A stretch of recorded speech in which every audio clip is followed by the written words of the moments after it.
Hello everyone, it's time for a story. One of my favourite stories, Corduroy.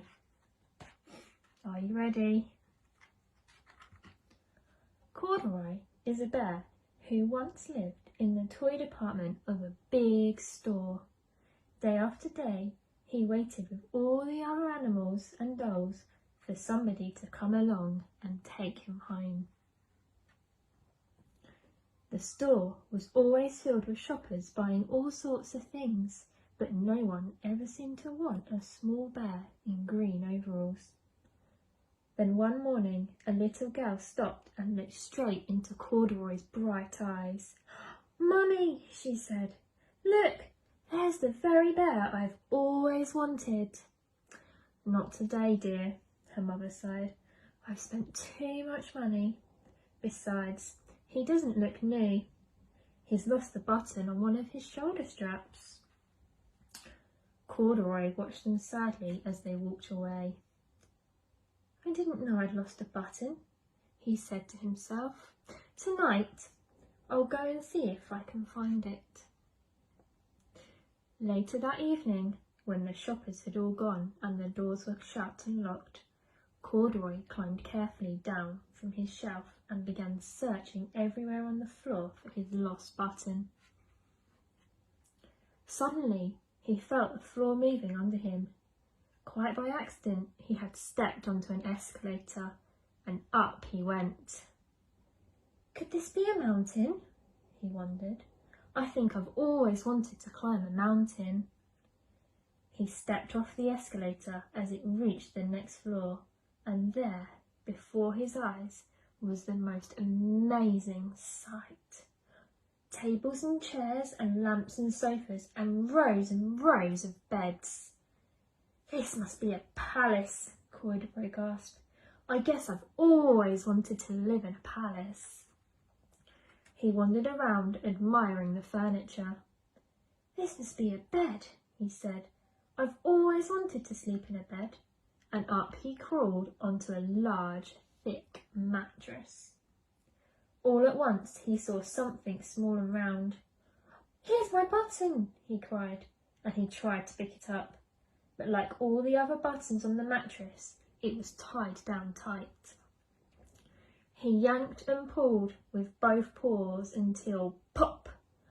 Off came the button, and off the mattress Corduroy toppled.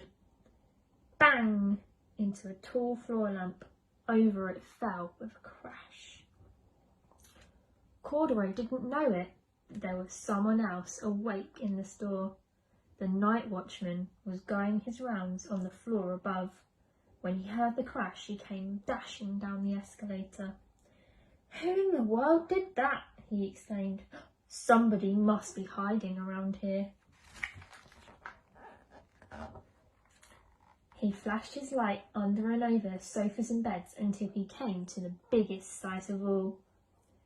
And there he saw two fuzzy brown ears sticking up from under the cover.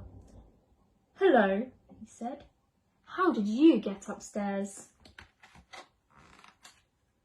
The watchman tucked Corduroy under his arm and carried him down the escalator and set him on the shelf in the toy department with the other animals and dolls. Corduroy was just waking up when the first customers came into the store in the morning, and there, looking at him with a wide, warm smile, was the same little girl he'd seen only the day before. "I'm Lisa," she said, "and you're going to be my very own bear. Last night I counted what I've saved in my piggy bank, and my mother said I could bring you home." "Shall I put him in a box for you?" the saleslady asked. "Oh, no thank you," Lisa answered, and she carried Corduroy home in her arms. She ran all the way up 4 flights of stairs into her family's apartment and straight into her own room. Corduroy blinked. There was a chair and a chest of drawers, and alongside a girl-sized bed stood a little bed just the right size for him.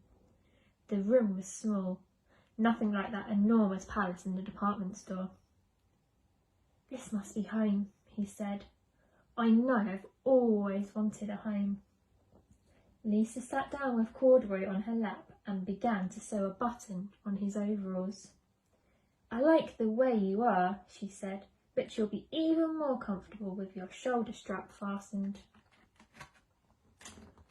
You must be a friend, said Corduroy. I've always wanted a friend. Me too, said Lisa, and gave him a big hug. That's the end of Corduroy.